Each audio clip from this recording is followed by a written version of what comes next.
haben wir heute den 1. Juli. 1.6., ja. Das heißt, Gott sei Dank, zum Glück hat sich die Situation so weit verbessert, dass man die Maßnahmen für Corona gelockert hat. Was natürlich interessant ist und was auch unser heutiges Thema ist, wie empfinden wir das Reisen nach der Corona-Zeit quasi? Wir sind bis jetzt schon von Bamberg nach Rosenheim gefahren, haben da schon so manche Erfahrungen gesammelt. Sehr, sehr interessante Sachen und die wollen wir euch jetzt mal ein bisschen vorstellen. Also viel Spaß beim Video!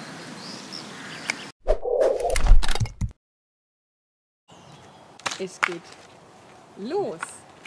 Ja, es geht wieder los. Erster Stopp, Nürnberg. So, ja, ich hab's mitgekriegt, jetzt geht's wieder los. Vorhin noch die Nachricht gekriegt, dass Österreich bald seine Grenzen aufmacht, das ist schon mal gut. In der Küchentasche habe ich 12 Kilo. In der anderen, ich glaube, 7, noch was. Also die ganze Küche muss noch aufgefuttert werden, damit das Gleichgewicht wiederhergestellt ist. Ja, meine Tonne hinten auch. Also ich habe es vorhin gewogen. Was schätzen, was die Räder wiegen? Ja, so an die 80. Ja, meins 82. Ach du Scheiße. Deins 72. Oh ja, da bin ich ja noch gut. 72, super. Bin echt mal gespannt.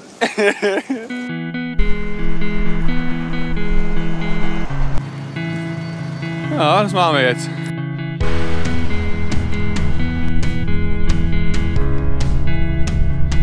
Wir rollen wieder. Und zwar sind wir heute von Bamberg gestartet, wo wir die letzten Monate, Tag und Nacht, ja, Fotos, Videos, alles, was wir Material der letzten 6 Monate hatten, Blogartikel, Webseiten. Zusammengebastelt und schon in die Pipeline gestellt. Die werden nach und nach alles veröffentlicht. Und heute geht es erstmal Richtung Nürnberg. Da besuchen wir dann Freunde. Und dann schauen wir mal, wie die allgemeine Situation so ist. Und vielleicht kann man dann auch gleich weiterfahren. Heute ist der 13. Mai. Es ist wieder erlaubt, Leute zu besuchen. Corona-Lockerungen sind in Kraft. Ich hoffe, das bleibt so, dass wir dann zügig nach Österreich kommen und dann die Adria lang.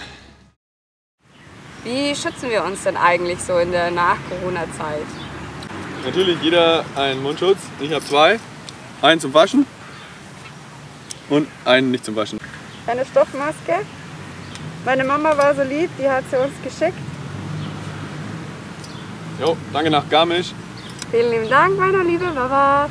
Die kann man immer wieder waschen und die schauen auch, wie ich finde, echt gut aus. Und was auch ganz praktisch ist, kriegt man in jeder Tankstelle, wenn es nicht klappt, Handschuhe, so Einweghandschuhe. Was auch ganz praktisch ist, diese Tücher haben wir sowieso schon immer dabei. Ein Buff. Ich habe 2 sogar. Die nutzen wir auch während dem Fahrradfahren. Ist gut für den Hals und kann man sich auch mal schnell hier über Mund und Nase ziehen. Oder falls ihr in den Sandsturm geratet, bringt das auch was.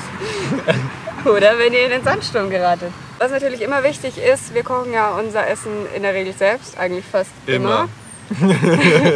Immer Hände waschen vorher. Vor allem, wenn man auf öffentlichen Toiletten unterwegs ist, ist es ein bisschen greislich, aber das haben wir uns schon vor Jahren angewöhnt. Das heißt, das machen wir sowieso automatisch. Ich fasse nie eine Klinke an. Ich auch nicht. Ich mache das immer mit dem Ellbogen.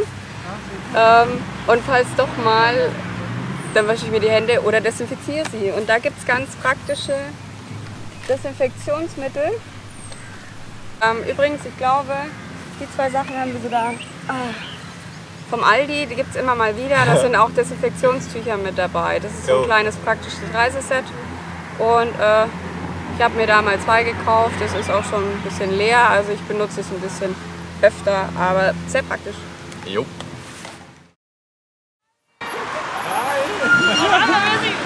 Oh, ist das schön! Ja. Wir haben es geschafft! Ja, voll! Wie ist es? Gott sei Dank gut bepackt. Aber wir haben auch mehr dabei als notwendig. Im Moment viel Küchensachen dabei, die wir einfach noch wegbringen müssen. So Haufen Linsen und so ein Scheiß, total schwer. Und das müssen wir jetzt aufessen. Ja, das können wir nicht zu Hause liegen lassen für 5 Jahre. Dann Nee, ist es schlecht. wo habt ihr jetzt geschlafen eigentlich? bei Danis Mama daheim. Boah, voll cool! Geil, freut mich, dass du uns abgeholt hast.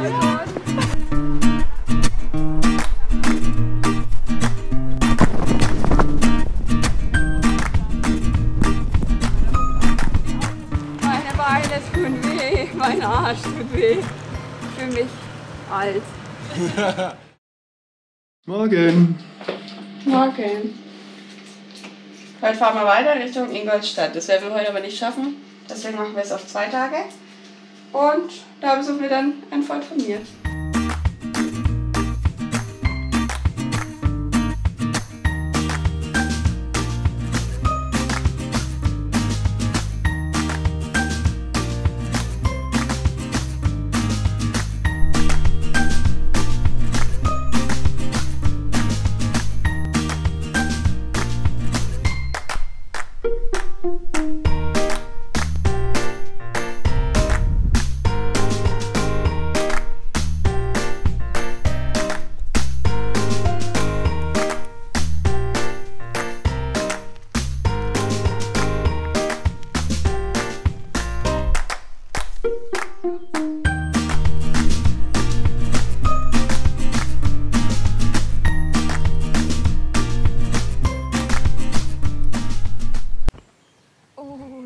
Gut. Erst noch was zu trinken und dann geht's weiter. Mal gucken, was mit meinem Nacken macht. Füße und Po sind super, aber der Nacken muss ich erst wieder einfahren. Bei mir ist der Arsch furchtbar.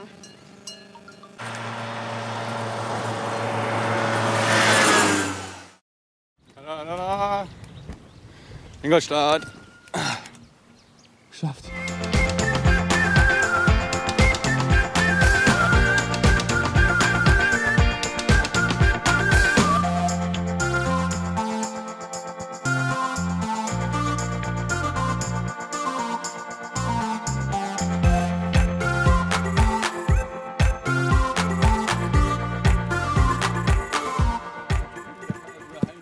Heute richtig gut geheizt.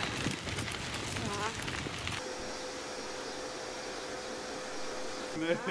Krass. Das habe ich irgendwie nicht mehr so richtig im Kopf gehabt. Oh, geil. Wir sind gerade live. Hallo, da sind wir. Jetzt verstauen wir die Räder und dann gucken wir mal, wo es Bier gibt.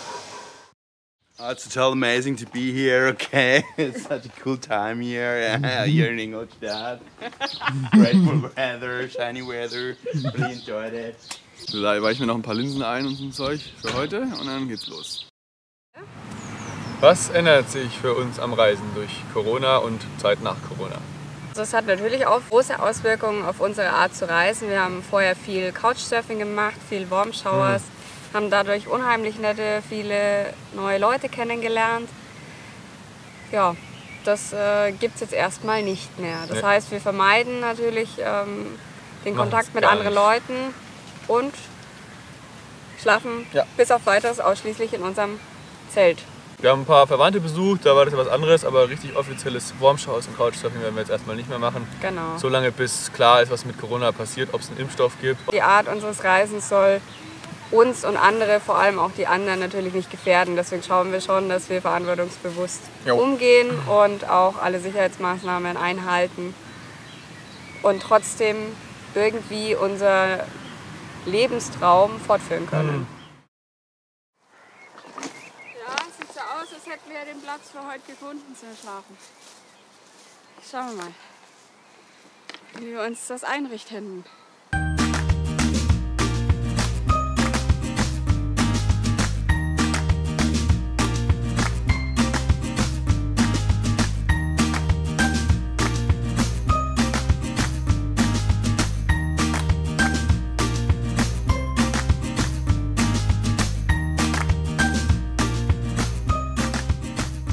Wir haben auf dem Weg ein Sektgeschenk gekriegt.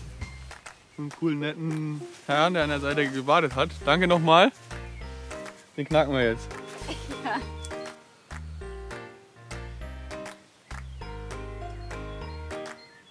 Perfekt. Zum Wohl. Danke nochmal für den Sekt. Vielen lieben Dank.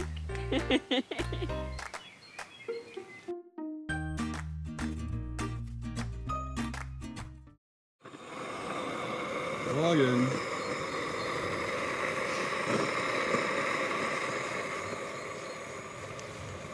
Zelt am Trocknen. Jetzt gibt's Porridge, Tee, eine Wurst. Und dann fahren wir diesen traumhaften Wetter weiter. in die Richtung. Heute Nacht hat es 1 Grad gehabt. Aktuell 18 Grad, richtig schön warm.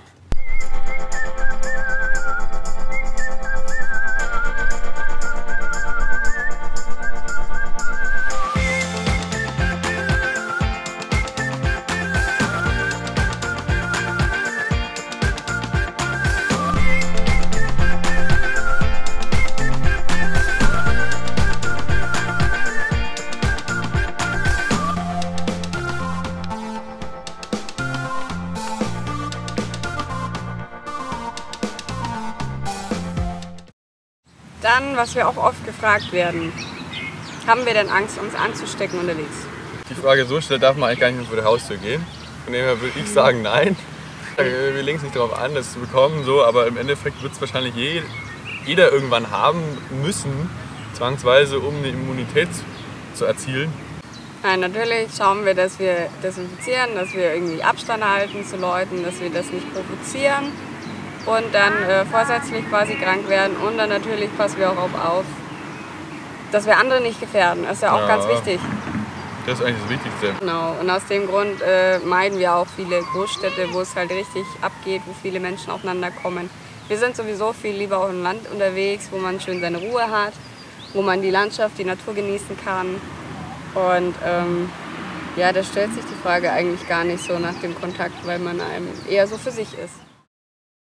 So, wir fahren jetzt gerade aus Ingolstadt wieder los. Wir haben einen alten Freund von mir besucht. Und ja, jetzt geht es Richtung München, aber weil wir Großstadtstress vermeiden wollen, fahren wir nicht direkt nach München, sondern schauen, dass wir ein bisschen drumherum kurven und den vielen Verkehr dann vermeiden. Schauen wir mal, wie weit wir heute kommen. Nächster Halt ist in etwa Moosburg an der Isar. Da war ich schon mal, meine allererste Radtour habe ich dahin gemacht. Da habe ich es völlig übertrieben. Da bin ich gute 98 oder sowas, 95, 98 Kilometer gefahren. Von Rosenheim aus über Feldwege und Wälder. Und dann hatte ich so Knieschmerzen, dass ich nicht mehr weiterfahren konnte. Dann bin ich da irgendwie hängen geblieben. Und genau an dieselbe Stelle fahren wir jetzt nochmal.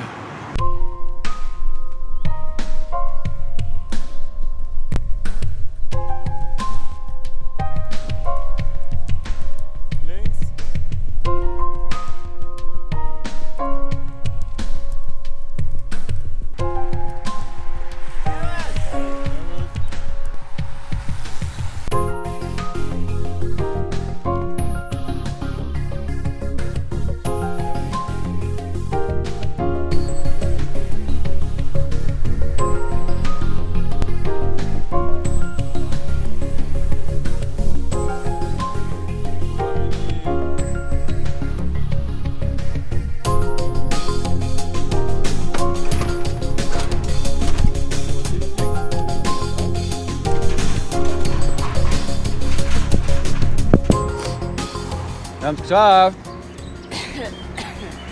Wir sind in Moosburg an der Isar, jetzt gehen wir da runter, wo ich schon mal war. Schauen wir mal, ob ich noch finde.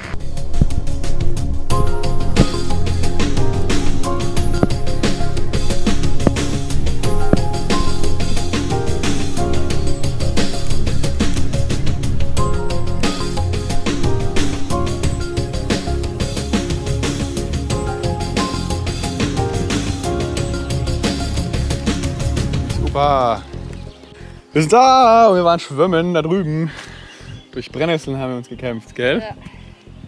Das letzte Mal, als ich hier war, waren da noch keine Brennnesseln. Noch nicht so hohes Buschwerk.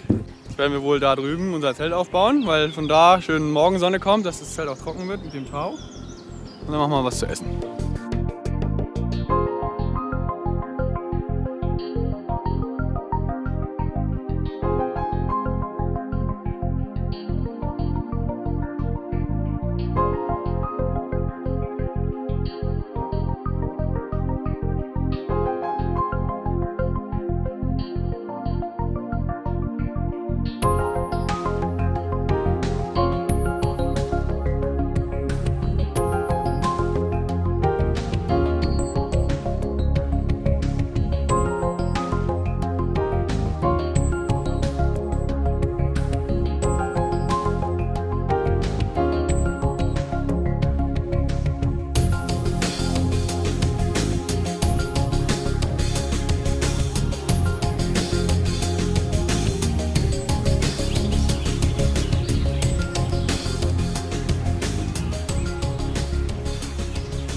Jetzt gibt's Abendessen.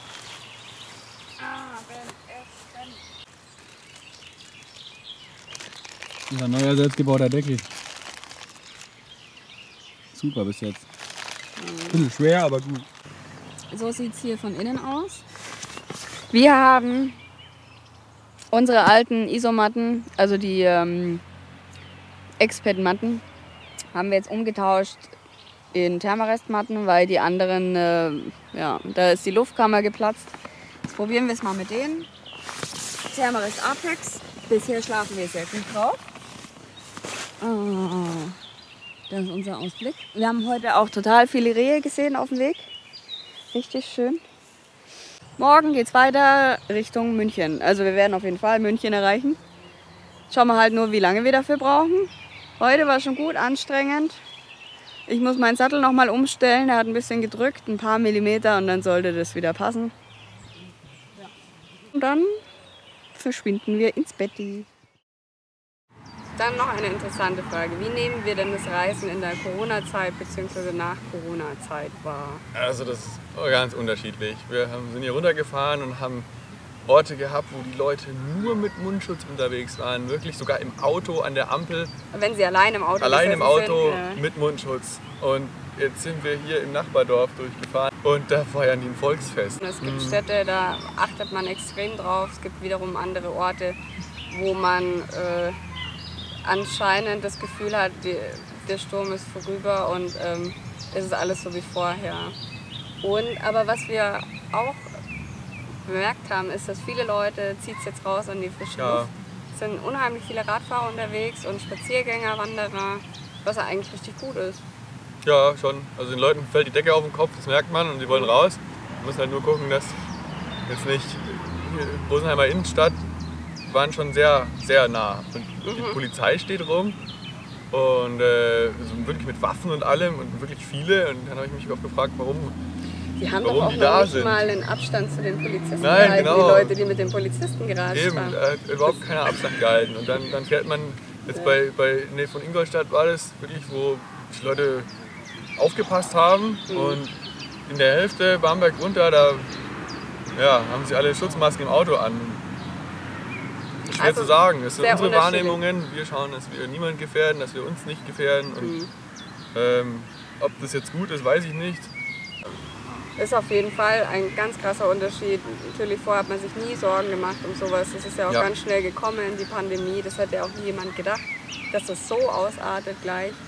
Und man merkt auf jeden Fall einen deutlichen Unterschied, egal in welcher Stadt man ist. Es ist immer noch das Bewusstsein da, hey, da ist eine Krankheit im Umlauf, die sehr ansteckend ist und die halt auch wirklich große Auswirkungen haben kann auf die Gesundheit. Morgen! Guten Morgen! So sieht es bei uns aus im Zelt.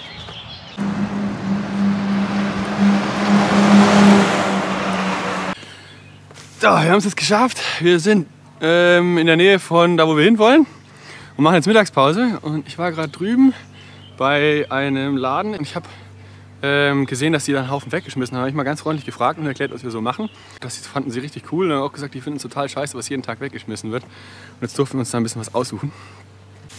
Äpfel, Bananen, wir haben total geile Süßigkeiten. Richtig bonzenteure Nüsse, glaube ich. Die sind richtig teuer. Ich weiß nicht warum, wir haben die ganze Steige voll. Zeig mal her. Solche Nüsse. Die sind sehr mit Schokolade ummantelt und Zeug. Also wirklich furchtbar, was da weggeschmissen wird. Was haben wir jetzt? Eine Packung Nudeln mit Soße und so. So eine Fertignudeln-Geschichte. Also keine fertigen Nudeln, aber Fertigsoße. Einen Joghurt, der ist sogar noch haltbar. Guck mal. 29.05. ist nicht zu fassen, oder? Warum wird denn der weggeschmissen? Meines Erachtens nach ist heute 18. oder irgendwas in der Art. Eine Gurke, die ist auch noch richtig gut. Da unten ein bisschen wabbelig, aber da oben ist sie super. Ein Haufen Süßigkeiten, Nüsse. Was war noch? Rucola. Der war wirklich nicht mehr fresh, aber das ist nicht schlimm. Da haben wir den besten rausgesucht. Äpfel, Bananen. Äpfel, Bananen, ja, aber richtig gute Bananen. Die waren noch nicht mal braun, nix.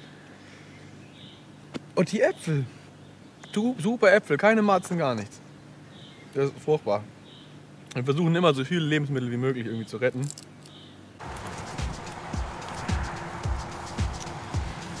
Haben wir es gleich. 13 Kilometer noch. 1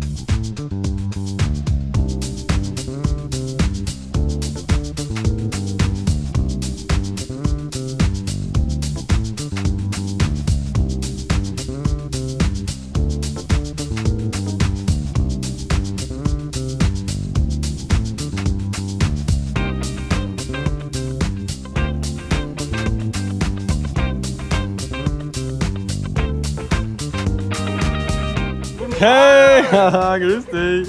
Habt ihr ein bisschen was dabei?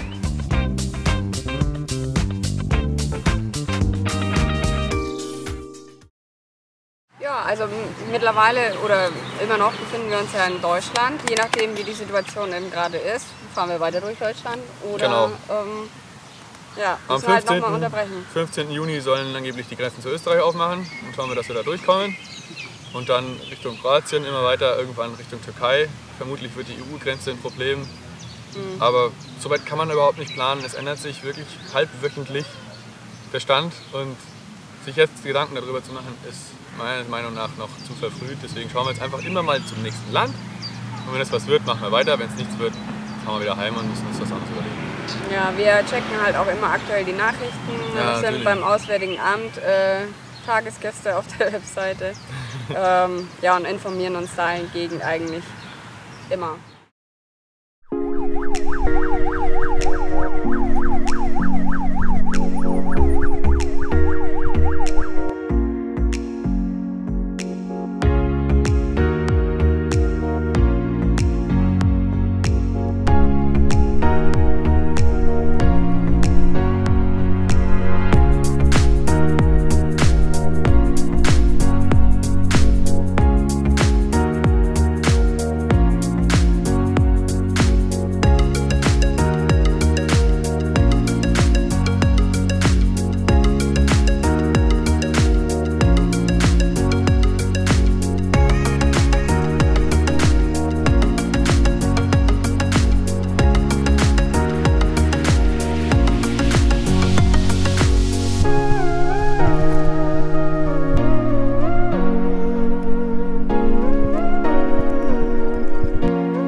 Rosenheim! Ha. Wir haben hier studiert. Zur Abrundung ein kleines Fazit zum heutigen Video. Genau vor einem Jahr haben wir alles hinter uns gelassen. Wir haben Job gekündigt, Wohnung gekündigt und ja, sind da seitdem eigentlich Vollzeit Fahrradweltreisende, kann man so sagen. Wir werden halt weiterhin auch unseren Traum verfolgen. Wir werden weiterhin mit dem Fahrrad fahren, aber wir werden natürlich auch aufpassen und vor allem die Maßnahmen, die für die Sicherheit und Hygiene relevant sind, auch gerade was Corona betrifft, einhalten und versuchen dann in der Richtung eben auch verantwortungsbewusst zu reisen und weder uns noch andere zu gefährden dadurch. Ja, falls ihr Lust habt, uns zu unterstützen, könnt ihr das natürlich auch. Wir blenden hier mal unsere URL ein. Unter vagabond.com/support sind ein paar Möglichkeiten aufgeführt oder patreon.com/vagabondsworld. Einfach mal vorbeischauen, wer Lust hat. Da bekommt ihr natürlich auch was für eure Unterstützung. Sowas wie zum Beispiel früherer Zugang zu unseren Videos oder Blogbeiträgen. Blogs, alles Mögliche. Und es gibt neue Geheimsachen. Neue Geheimsachen. Also ganz viele spannende Dinge. Schaut doch einfach mal vorbei. Hat euch das Video gefallen, dann lasst uns einen Daumen nach oben da. Wenn nicht, dann Daumen nach unten. Eben einen nach unten. Was habt ihr für Gedanken, Erfahrungen gemacht jetzt während Reisen nach der Corona-Zeit? Habt ihr vielleicht Fragen zu uns oder auch unserer Fahrradweltreise? Stellt sie uns echt gerne. Ja, wie seht ihr denn das? Wart ihr schon unterwegs in Corona, nach Corona-Zeit? Wie schaut es aus mit dem Weg zur Arbeit? Wie schaut es aus am Wochenende mit dem Spaziergang, mit den Kindern rausgehen, Radeltouren oder auch größere Reisen?